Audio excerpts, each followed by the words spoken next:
સ્મશાન જવાના રસ્તા ઉપર ભંગારના ગોડાઉનમાં અચાનક આગ ભભૂકી ઉઠતા અફરાતફરીનો માહોલ સર્જાયો। આરાધના ટોકીઝથી ખાસવાડી સ્મશાન જવાના રસ્તા ઉપર ભંગારના ગોડાઉનમાં અચાનક આગ ભભૂકી ઉઠતા અફરાતફરીનો માહોલ સર્જાયો। બનાવની જાણ ફાયર લશ્કરોને થતાં ઘટના સ્થળે દોડી આવ્યા હતા। આગનું સ્વરૂપ રૌદ્ર હોવાના કારણે ફાયરની 4 થી 5 જેટલી ટેન્કરો દ્વારા આગ કાબૂમાં મેળવવામાં આવી હતી। માહિતી અનુસાર ફાયર બ્રિગેડની અલગ અલગ વિસ્તારની 2 ટીમો કામે લાગી હતી। ભારે જહેમત બાદ આગ ઉપર કાબૂ મેળવવામાં આવ્યો હતો। આગ લાગવાનું કારણ જાણવા મળ્યું ન હતું। સાથે જ બનાવના પગલે લોકટોળા એકત્રિત થયા હતા। બનાવના પગલે કોઈ પણ જાનહાનિ થઈ હોવાનું સામે આવ્યું નથી। Reporter Rahul Rajput, YNN news, Vadodara.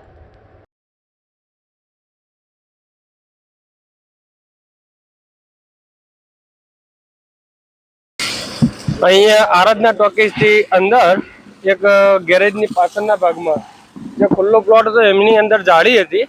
જાળીને cutting કરીને એક ભેગી કરેલી હતી, તો કોઈની સળગાવેલી, તો એના લીધે આગ પકડેલી હતી। તો અમને દાંડિયા આપલા સિટી કમાન્ડ કંટ્રોલ રૂમથી Dandiya Bazar fire station call આપતા ઘટના સ્થળ ઉપર સ્ટાફ આવીને આગ ઉપર કંટ્રોલ મેળવે। ત્યારબાદ Gajrawadi fire station second turnout આપ્યું। તો અમારો સ્ટાફ પણ આવીને અત્યારે કામગીરી ચાલુ જ છે। આ જગ્યા કોની છે અને શું કોલ આપ્યો? જગ્યાની હજુ તપાસ કરી નહીં। કોલ તો સિટી કમાન્ડ કંટ્રોલ રૂમથી અમને મળેલો છે। હજુ એની તપાસ કરીને પછી આપને જણાવીશું। સારું ગોડાઉન હતું? ગોડાઉનનો એક ખુલ્લો પ્લોટ છે, બીજો ગેરેજનો કોઈ સામાન હતો એ થોડું સળગેલું છે। 2-4 ડમ્પરોને બી અસર થઈ હતી? નહીં, ડમ્પરોને હજુ જાણવા મળ્યું નથી। અમને તપાસ કરીને પછી જણાવીશું તમને। ગેરેજને હજુ કોઈ માહિતી નથી પૂરી અમને। કેટલું નુકસાન હશે? નુકસાન કંઈ જાણવા નથી મળ્યું। એની પૂરી જાંચ કરીને પછી આપને જણાવીશું। ગેરેજની કોઈ કામગીરી ચાલતી?